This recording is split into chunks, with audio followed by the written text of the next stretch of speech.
Hello everyone, कैसे हो सब। आज की वीडियो में हम पढ़ेंगे लॉज ऑफ रिफ्रैक्शन के बारे में। तो अपनी कॉपी और पेन निकालो और मेरे साथ पढ़ना स्टार्ट करो। चलो पढ़ते हैं रिफ्रैक्शन एट प्लेन सरफेस।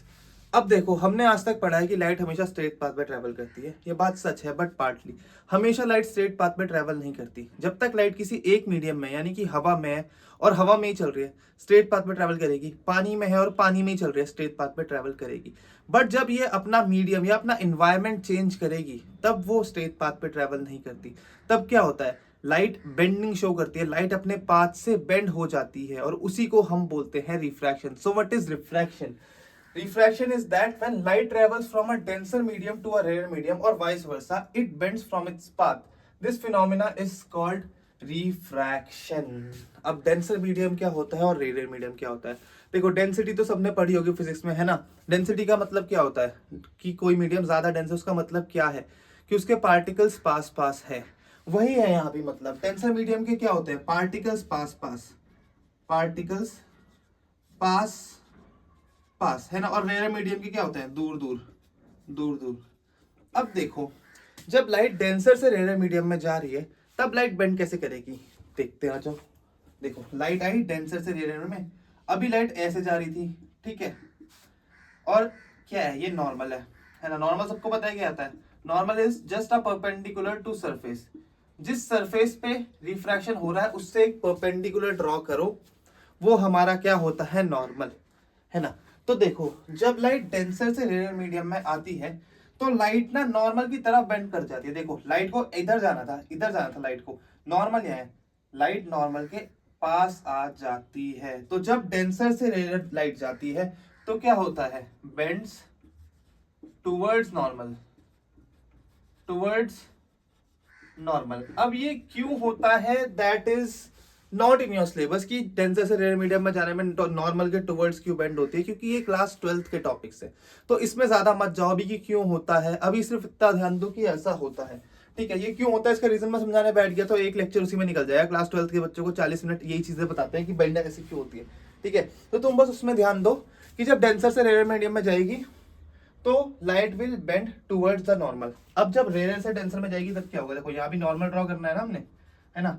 जहां पे रे मीडियम से टकराती है, जैसे रे यहाँ पे मीडियम से टकराई, यहां से एक परपेंडिकुलर ड्रॉ करा। परपेंडिकुलर मतलब 90 डिग्री, उसको हम बोलते हैं नॉर्मल, ठीक है।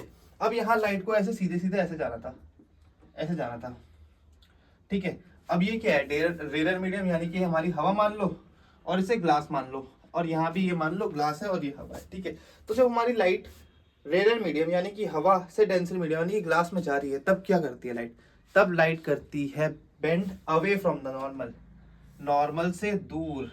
यहाँ क्या होता है? Bend away from normal, away from normal, है ना।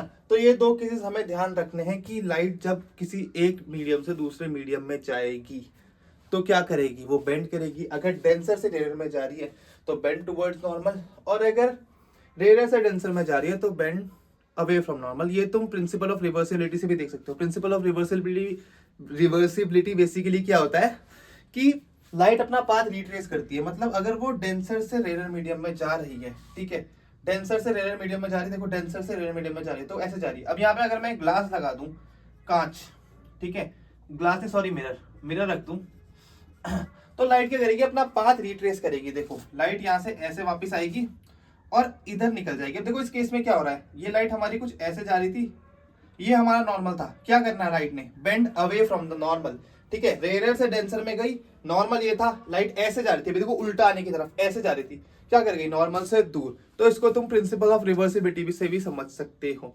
अब मेरा तुमसे एक क्वेश्चन है कि जो हमारा रिफ्रैक्शन है that is a surface phenomena या वो मीडियम का फिनोमिना, यानी कि मीडियम के अंदर जाके रिफ्रैक्शन होता है या सरफेस पे ही हो जाता है? बताओ।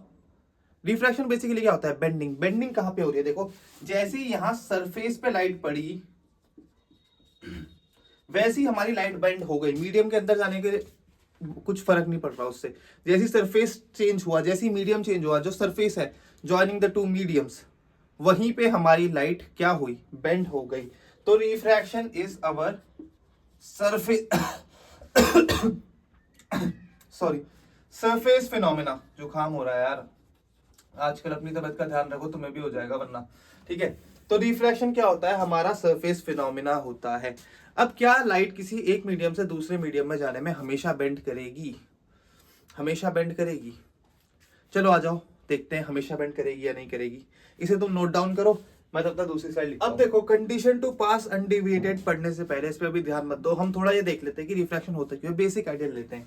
देखो, लाइट हमारी ट्रैवल करती है अलग अलग मीडियम में अलग अलग स्पीड के साथ, मतलब पानी में तेज चलेगी, ग्लास में उससे धीरे चलेगी, हवा में और तेज चलेगी। ऐसा इसलिए होता है क्योंकि मीडियम के जो मॉलिक्यूल्स होते हैं वो उनकी अलग अलग डेंसिटी है ना, अभी बताया था तुम्हें, डेंसर मीडियम, रेयर मीडियम। देखो, रेयर मीडियम में क्या है कि मॉलिक्यूल्स बहुत दूर दूर हैं, तो लाइट को कम क्या पड़ रहा है, रेजिस्टेंस कम पड़ रही है ना। तुम्हारे साथ भी ऐसा होगा, तुम जब ग्राउंड में भागते हो तो बहुत तेज भाग लेते हो, जब तुम पानी में जाते हो जो कि एक डेंसा मीडियम है तो तुम स्लो चल पाते हो।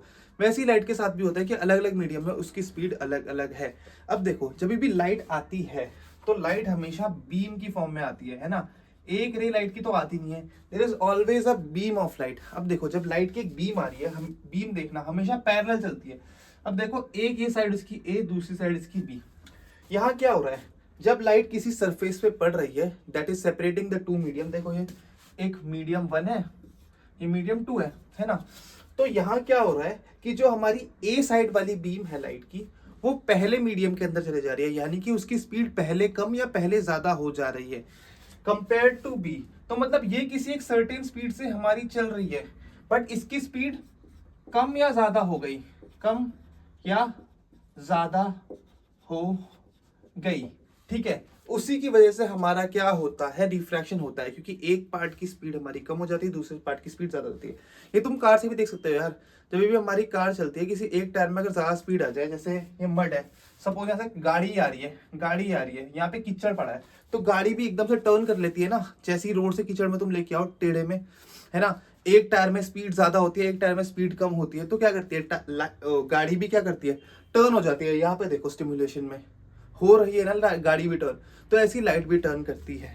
बट इस केस में, ठीक है, जब हमारी लाइट अनडिविएटेड पास कर रही है, यहाँ पे नॉर्मल इंसिडेंस हो रहा है, नॉर्मल इंसिडेंस मतलब लाइट ऐसे ही आ रही है। देखो, अगर बीम भी आ रही है लाइट की तो ऐसी आ रही है, ठीक है, और ये अनडिविएटेड निकल जाती है, चाहे मीडियम कितने भी हो, चाहे 100 मीडियम लगा लो तुम, लाइट यहाँ पे रिफ्रैक्शन तो होता है, बट लाइट बेंड नहीं होती, ठीक है, लाइट बेंड नहीं होती बेसिकली, यहाँ पे रिफ्रैक्शन नहीं होता, ठीक है। यहाँ क्या हो रहा है, यहाँ पे लाइट बेंड नहीं हो रही है, क्यों नहीं हो रही है बताओ। देखो, इस केस में मैंने तुम्हें समझाया था कि लाइट बेंड इसलिए होती है, रिफ्रैक्शन इसलिए होता है क्योंकि बीम की एक साइड की स्पीड कम रहती है, दूसरी साइड की स्पीड ज्यादा रहती है ना। बट इस केस में देखो, ए बी दोनों साथ में यहाँ पे टक्कर रहे हैं, दोनों की स्पीड सेम है, ठीक है, दोनों की स्पीड साथ में कम हो रही है, साथ में बढ़ रही है, जो भी हो रहा है साथ में हो रहा है, तो यहाँ पे कुछ भी टर्निंग नहीं होती। इसीलिए जब हम नॉर्मल इंसिडेंस कराते हैं, यानी कि जो लाइट ट्रैवल करती है that is perpendicular to surface, तब हमारा कोई रिफ्रैक्शन नहीं होता है, ठीक है। This is the first condition for light to pass undeviated. एक कंडीशन और होती है, उससे पढ़ने से पहले हम ये जान लेते हैं कि जो रिफ्रैक्शन है वो एक्चुअल डिपेंड किस पे करता है, in terms of physical quantities. तो कोई ना कोई फिजिकल क्वांटिटी तो बनाई होगी साइंटिस्ट ने जिसपे रिफ्रैक्शन डिपेंड कर रहा होगा। जैसे हमने क्या बोलते हुए पढ़ा था, रोटेशन के लिए हमने टॉर्क बनाई है ना, वैसी रिफ्रैक्शन के लिए भी कुछ ना कुछ फिजिकल टर्म्स बनाई होंगी, उनको देख लेते हैं और लॉस पढ़ लेते हैं, बेसिकली मोस्ट इंपॉर्टेंट जो हमारा रिफ्रैक्शन फॉलो करता है, क्योंकि कुछ ना कुछ लॉ तो फॉलो कर रहा होगा ना, है ना। लाइट आके बेंड हो रही है, कितनी बेंड हो रही है, क्या बेंड हो रही है, साइंटिस्ट ने बहुत रिसर्च करके लॉस बनाए हैं, उन लॉस को पढ़ते हैं। चलो, हमारे पास दो लॉस है रिफ्रैक्शन के, पहला तो ज्यादा इंपॉर्टेंट नहीं है बट दूसरा बहुत इंपॉर्टेंट है, उसी पे पूरा चैप्टर डिपेंड करेगा। पहला लॉ देख लेते हैं क्या बोलता है। पहला लॉ ये बोल रहा है, incident ray, refracted ray and normal at the point of incidence all lie in same plane. इसका मतलब क्या है, देखो, जिस टाइम पे रिफ्रैक्शन होगा उस टाइम पे कोई एक ना एक प्लेन क्या होता है, एक पेपर मान लो, सपोज एक पेज है या व्हाइट बोर्ड मान लो, कोई एक ऐसा प्लेन होगा जिसपे ये तीनों लाइट्स पड़ रही होंगी, ठीक है। ऐसा नहीं होगा कि ये हमारा रिफ्रैक्शन होकर लाइट ऐसे ट्रेवल कर रही है, ठीक है, ये हमारा नॉर्मल है, सपोज ये नॉर्मल है, इधर से लाइट आ रही है, तो जो लाइट रिफ्रैक्ट होकर जाएगी वो इस प्लेन में ही जाएगी। ऐसा नहीं होगा इस प्लेन से बाहर आ जाए। प्लेन क्या होता है, 3D स्पेस में एक पेज की तरह मान लो, ठीक है, तो वो सारी लाइन एक स्ट्रेट प्लेन में होंगी। ऐसा नहीं होगा कि इस प्लेन में लाइट आई, ठीक है, नॉर्मल बीसी प्लेन में, और फिर लाइट ऐसे टकरा के बाहर निकल के, ऐसा नहीं होगा। किसी एक प्लेन में ही हमेशा लाइट क्या होगी, कैप्चर्ड रहेगी, अपना प्लेन चेंज नहीं करेगी eight the point of refraction, ठीक है। चलो दूसरा है जो हमारा मोस्ट इंपॉर्टेंट लॉ है, और इसी पे पूरा रिफ्रैक्शन डिपेंड कर रहा है। इसी से हमें पता चलता है कि रिफ्रैक्शन होने के बाद लाइट किस एंगल पे निकलेगी, क्या उसकी प्रॉपर्टीज होंगी, वो सब चीजें इसी से पता चलती है। ये क्या बोलता है हमें, ये हमारा भाई बोलता है कि ratio of sine of angle of incidence to sine of angle of refraction is constant for a given pair of medium. मतलब इसने स्टैंडर्डाइज करती चीजें कि जो तुम्हारे दो मीडियम्स हैं, ठीक है, उनमें तुम किसी भी एंगल पे भेजो लाइट, जो रिफ्रैक्ट होके एंगल आएगा तुम्हारा, उसका रेशियो किसके साथ, sine of angle of incidence और sine of angle of refraction का जो रेशियो होगा वो हमेशा कांस्टेंट होगा, चाहे तुम किसी भी एंगल पे फेंको। तो कितनी आसान चीज हो गई, हमें एंगल ऑफ इंसिडेंस पता है कि हम इस एंगल पे फेंक रहे हैं, ठीक है, हमें वो कांस्टेंट पता है कि ये कांस्टेंट वैल्यू रहेगी हमेशा। एंगल ऑफ रिफ्रैक्शन हम निकाल सकते हैं ना, देखो इस फॉर्मूले से, sine I by sine R equal to 1 mu 2। अब इसमें साइन आई साइन आर और म्यू क्या है वो देख लेते हैं। देखो साइन आई क्या है, साइन आई कुछ नहीं है, बस जो तुम ट्रिग्नोमेट्री पढ़ते हो ना, साइन थीटा कॉस थीटा, उसमें थीटा की जगह एंगल ऑफ इंसिडेंस रखा हुआ है। अब एंगल ऑफ इंसिडेंस क्या होता है, angle of incidence is the angle made by incident ray with the normal, ठीक है। तो जो ये एंगल बन रहा है that is I, incident ray और नॉर्मल के बीच का एंगल। जैसे ये हमारी इंसिडेंट रे पड़ रही है, ये हमारा नॉर्मल है, तो जो ये बीच का एंगल है that is our angle of incidence. And what is angle of refraction, angle of refraction is the angle between refracted ray and normal, है ना। ये रे रिफ्रैक्ट होके जा रही है, जिसे हम आर आर बोल सकते हैं, और नॉर्मल ये रहा, तो that is angle of refraction R. So हमारा ये लॉ क्या बोल रहा है, इसे हम स्नेल्स लॉ भी बोलते हैं प्यार से। क्या बोल रहा है, sine I by sine R equal to 1 mu 2। अब 1 म्यू 2 क्या है, व्हाट इज 1 म्यू 2, उसके बारे में हमें पढ़ने के लिए एक नई स्लाइड लगेगी। तो चलो तुम इसे नोट करो, मैं बताता हूँ ये म्यू है क्या। तो यार रिफ्रैक्टिव इंडेक्स बेसिकली होता क्या है, ये लाइट की स्पीड का रेशियो होता है। और रिफ्रैक्टिव इंडेक्स भी हमारे पास दो तरीके के, कौन से, एक एब्सोल्यूट रिफ्रैक्टिव इंडेक्स, दूसरा रिलेटिव रिफ्रैक्टिव इंडेक्स। जो स्नेल्स लॉ था हमारा, laws of refraction basically second वाला, उसमें हमने रिलेटिव रिफ्रैक्टिव इंडेक्स की बात करी थी। रिलेटिव रिफ्रैक्टिव इंडेक्स को हम कैसे डिफाइन करते हैं, रिलेटिव रिफ्रैक्टिव इंडेक्स म्यू 2 1 को हम कैसे पढ़ते हैं, refractive index of medium 2 with respect to medium 1। ये रिलेटिव रिफ्रैक्टिव इंडेक्स है, मतलब इन दोनों का हम कंपेयर कर रहे हैं, ठीक है, इन दोनों को कंपेयर कर रहे हैं, है ना। तो इसको हम कैसे डिफाइन करते हैं, mu 2 1 equal to speed of light in medium 1 upon speed of light in medium 2। So refractive index of second medium with respect to first medium is speed of light of medium 1 ऊपर और नीचे speed of light of medium 2। अब देखो, जब हमारा medium 1 जो होता है, यानी कि जहां से लाइट एंटर कर रही है, जो इंसिडेंट रे वाला मीडियम है, वो मीडियम जब हमारा एयर हो जाता है, या फर्स्ट मीडियम जब हमारा एयर हो जाता है, तो जो हमारा रिफ्रैक्टिव इंडेक्स की वैल्यू आती है उसी को हम क्या बोलते हैं, एब्सोल्यूट रिफ्रैक्टिव इंडेक्स। देखो इसमें क्या हो रहा है, म्यू एम यानी कि एब्सोल्यूट रिफ्रैक्टिव इंडेक्स। इसमें क्या हो रहा है, ठीक है, यहाँ पे नीचे मीडियम 2 था, तो मीडियम 2 तो वही है, speed of light in medium, जो भी मीडियम रहा होगा। बट जो मीडियम 1 है वो क्या हो गया, वैक्यूम या एयर। वैक्यूम या एयर में बेसिकली स्पीड लाइट की सेम ही रहती है, 3 × 10 टू द पावर 8 मीटर पर सेकंड। तो रिफ्रैक्टिव इंडेक्स के बारे में सिर्फ यही दो चीजें ध्यान रखनी है, नहीं ध्यान तो बहुत कुछ रखना है, बट इस स्लाइड में कि रिफ्रैक्टिव इंडेक्स क्या होता है, ratio of speed of light होता है रिफ्रैक्टिव इंडेक्स, है ना। दो तरीके के होते हैं, एक एब्सोल्यूट रिफ्रैक्टिव इंडेक्स मतलब ratio of speed of light in vacuum upon speed of light in medium, और रिलेटिव रिफ्रैक्टिव इंडेक्स मतलब speed of light in medium 1 upon speed of light in medium 2 होता है म्यू 2 1। पढ़ा जाता है refractive index of medium 2 with respect to medium 1।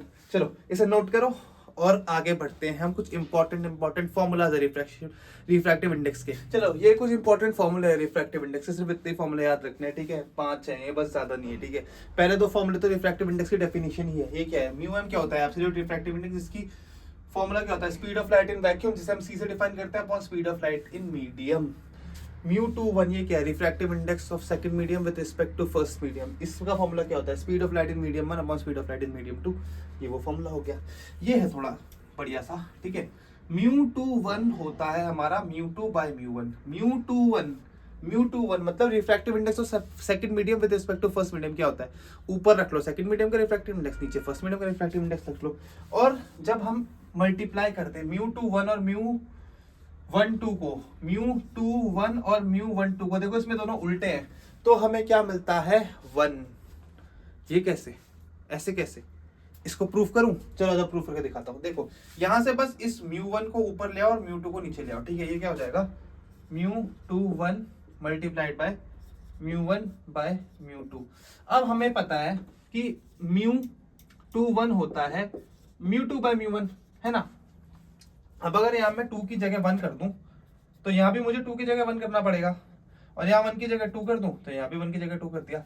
तो μ12 की value क्या हो गई, μ21, है ना। क्या हो गया, μ21। तो इसको मैं क्या लिख सकता हूं, μ2 और 1, ठीक है। और इसकी वैल्यू क्या होती है, यहां से जब ये इधर आ गया और ये इधर आ गया, क्या बचा यहाँ पे बचा 1, ठीक है। तो यहां से तुम ये फॉर्मूले को प्रूव कर सकते हो, ज्यादा वो नहीं है, प्रूफ इंपॉर्टेंट नहीं है, याद करना, बस इतना याद रख लो। ये क्या बोलेगा कि एक क्वेश्चन कैसा आएगा कि किसी मीडियम का रिफ्रैक्टिव इंडेक्स दे रखा होगा, रिलेटिव रिफ्रैक्टिव इंडेक्स सपोज दे रखा sorry, relative refractive index of water with respect to air is 3/4। What is the relative refractive index of air with respect to water?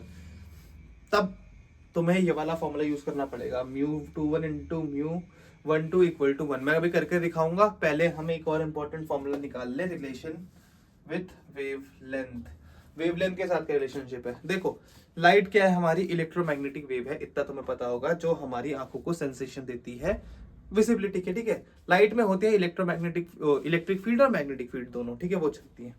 अब जब हमारी लाइट ट्रेवल करती है इन फॉर्म ऑफ वेव, तो इसके पास कुछ फ्रीक्वेंसी भी होती है, कुछ वेवलेंथ भी होती है, ठीक है। और वेव थ्योरी से हमें ये पता होना चाहिए अभी कि जो स्पीड ऑफ एनी वेव होती है, किसी भी वेव की स्पीड निकालनी होती है, तो हमें फ्रीक्वेंसी इनटू वेवलेंथ, देखो हमें μ21 पता है क्या होता है, v1 बाय v2, ठीक है। μ21 होता है v1 बाय v2, और हमें v1 की वैल्यू पता है, v1 की वैल्यू क्या होगी, f1 into c1, sorry λ1, f1 λ1 और नीचे f2 λ2। अब मेरे को तुमसे एक क्वेश्चन पूछना है कि क्या यहाँ पे फ्रीक्वेंसी f1 और f2 सेम होगी या अलग अलग होगी, बताओ। यहाँ पे फ्रीक्वेंसी सेम होगी, क्योंकि लाइट की फ्रीक्वेंसी या किसी भी वेव की फ्रीक्वेंसी एक सोर्स डिपेंडेंट प्रॉपर्टी होती है। मतलब जब लाइट हमारी सूरज से निकल के आ गई तो उसकी फ्रीक्वेंसी फिक्स हो गई, उसे दुनिया का कोई इंसान चेंज नहीं कर सकता, कोई भी चेंज नहीं कर सकता। तो फ्रीक्वेंसी हमेशा सेम रहती है, और फ्रीक्वेंसी दोनों सेम है, इसको काट दो, तो μ21 क्या हो गया हमारा, λ1 बाय λ2। यहां से हमें क्या पता चला, एक नई बात, कि फ्रीक्वेंसी किसी भी वेव की कभी भी चेंज नहीं होती, क्योंकि it is a source dependent property. But जो वेवलेंथ होती है दैट चेंजेस आफ्टर रिफ्रैक्शन, और कैसे चेंज करती है, इस फॉर्मूले की टर्म्स में चेंज करती है। तो चलो अब देखते हैं कि हमारा क्या न्यूमेरिकल्स कैसे आते हैं। अब देखो हमें यहाँ पे दो चीजें निकालनी है, एक क्या करना है, refractive index of air with respect to glass, और दूसरा रिफ्रैक्टिव इंडेक्स ऑफ ग्लास। अब देखो यहाँ हमारा मीडियम 1 नहीं बता रखा, तो बेसिकली ये मीडियम 1 वैक्यूम या एयर ही होगा, है ना, एब्सोल्यूट रिफ्रैक्टिव इंडेक्स है। तो हमें पता है μ21 होता है हमारा क्या, v1 bye v2, v1 bye v2, और जब ये एब्सोल्यूट है यानी कि μm है तो c बाय v। तो लगा देते हैं μm का फॉर्मूला c बाय v। हमें ग्लास की एब्सोल्यूट रिफ्रैक्टिव इंडेक्स निकालनी है ना। ग्लास में लाइट की स्पीड कितनी है, 2 × 10⁸ मीटर पर सेकंड, और एयर का हमें पता है 3 × 10⁸ मीटर पर सेकंड। तो यहाँ से म्यू ग्लास की वैल्यू क्या हो गई, c क्या है 3 × 10⁸ मीटर पर सेकंड, और v क्या है हमारी मीडियम में कितनी 2 × 10⁸ मीटर पर सेकंड। यहाँ से ये कर दिया, क्या आंसर आया 3/2। चलो ये तो सिंपल था 3/2, ठीक है, इसकी वैल्यू आ गई 3/2। अब हमें refractive index of air with respect to glass पूछा हुआ हो तब कैसे निकालोगे। देखो अगर स्पीड पता है तब तो बहुत वेल एंड गुड, ठीक है, बट अगर स्पीड नहीं पता तो हम कौन सा फॉर्मूला लगा सकते हैं, हम ये लगा सकते हैं μ21 इंटू μ12 बराबर 1।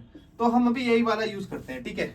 तो refractive index of glass with respect to air multiplied by refractive index of air with respect to glass, हमारा कितना आएगा 1। अब refractive index of glass with respect to air क्या होता है, एब्सोल्यूट रिफ्रैक्टिव इंडेक्स, इसकी वैल्यू क्या है हमारे पास 3/2, ठीक है। तो यहां से हमारा क्या आ गया आंसर, μAg बराबर 2/3। ऐसे करके हम कोई भी न्यूमेरिकल सॉल्व कर लेते हैं। चलो अब थोड़ा न्यूमेरिकल देखते हैं किसका, लॉज ऑफ रिफ्रैक्शन का भी ना, वो भी तो इंपॉर्टेंट चीज है हमारे लिए। अब देखो इस केस में वही है, एंगल ऑफ इंसिडेंस 60 डिग्री है, रिफ्रैक्टिव इंडेक्स इस बार 1 है, एंगल ऑफ रिफ्रैक्शन निकालना है। तो हम क्या निकालते हैं, साइन आई की वैल्यू कितनी है 60 बाय साइन आर, ठीक है, इक्वल टू 1। अब साइन 60 की वैल्यू क्या होती है, √3/2, तो साइन आर उधर गया, साइन आर बराबर साइन 60। अब देखो इसे तुम यहीं से जान सकते हो ना, साइन आर बराबर साइन 60 मतलब क्या है, ये आर भी 60 के बराबर ही होगा, है ना, आर भी 60 के बराबर ही होना चाहिए ना, तभी तो दोनों एंगल की वैल्यू साइन पे सेम आएगी। तो यहां से हम बोल सकते हैं आर इक्वल टू 60 डिग्री। अब तुम क्या देख रहे हो यहाँ पे, angle of incidence equal to 60 degree and angle of refraction equal to 60 degree. इसका मतलब क्या है, इसका मतलब क्या है, इसका मतलब देखो लाइट ऐसे आई कुछ 60 डिग्री पे और ऐसे ही निकल गई, वर्टिकली अपोजिट एंगल होता है ये 60 डिग्री का, है ना। तो क्या हुआ इस केस में, यहाँ पे बेंडिंग नहीं हुई, ठीक है। तो ये एक और केस होता है बेंडिंग का, कि जब रिलेटिव रिफ्रैक्टिव इंडेक्स दो मीडियम का 1 हो जाए तभी भी हमारी लाइट अनडिविएटेड निकल जाती है। पहला केस तो हमने नॉर्मल इंसिडेंस पढ़ा था, ये दूसरा केस है जिसमें लाइट कब निकली, वो अनडिवाइडेड कब निकलती है, जब दोनों मीडियम का रिफ्रैक्टिव इंडेक्स सेम हो। तो चलो इतने न्यूमेरिकल्स बहुत है, अब थोड़ी सी थ्योरी और पढ़ लेते हैं। चलो देख लेते हैं रिफ्रैक्टिव इंडेक्स हमारे कौन कौन से फैक्टर्स पर डिपेंड करते हैं। देखो बेसिकली मेन 3 फैक्टर है। पहले तो नेचर ऑफ मीडियम, मीडियम का नेचर क्या है, मीडियम कौन सा है, ठीक है, क्योंकि अलग अलग मीडियम में लाइट की स्पीड अलग अलग होती है और रिफ्रैक्टिव इंडेक्स हमारा स्पीड पे डिपेंड करता है ना। तो नेचर पे तो करेगा ही करेगा। दूसरा फिजिकल कंडीशन, जैसे कि टेम्परेचर तुम बोल सकते हो। अब टेम्परेचर पे कैसे डिपेंड करेगा यार, देखो फिजिकल स्टेट चेंज होती है टेम्परेचर के साथ साथ, है ना। देखा होगा तुमने, बर्फ है तो उसे गर्म करो मेल्ट होती है, ठीक है, तो मॉलिक्यूल्स दूर दूर जाते हैं, है ना, डेंसिटी चेंज होती है टेम्परेचर बढ़ने से। तो इसीलिए हमारा जो रिफ्रैक्टिव इंडेक्स है वो भी चेंज होता है, क्योंकि वो बेसिकली हमारी ऑप्टिकल डेंसिटी पे तो डिपेंड कर रहा है ना। तो फिजिकल कंडीशंस में भी हमारा रिफ्रैक्टिव इंडेक्स चेंज हो सकता है अगर फिजिकल कंडीशन चेंज हुई तो। तीसरा कलर ऑफ लाइट। अब कलर ऑफ लाइट पे क्यों कर रहा है, देखो जो हमारा विजिबल स्पेक्ट्रम होता है, तुम्हें स्पेक्ट्रम पढ़ना है तो उसकी लिंक मैं नीचे डिस्क्रिप्शन में डाल दूंगा, ठीक है। जो विजिबल लाइट होती है उसमें बहुत अलग अलग कलर्स की लाइट होती है, ठीक है, सबकी अलग अलग वेवलेंथ होती है। और अभी तक हमने ये पढ़ा है कि वेवलेंथ के साथ भी रिफ्रैक्टिव इंडेक्स चेंज करता है, ठीक है। सो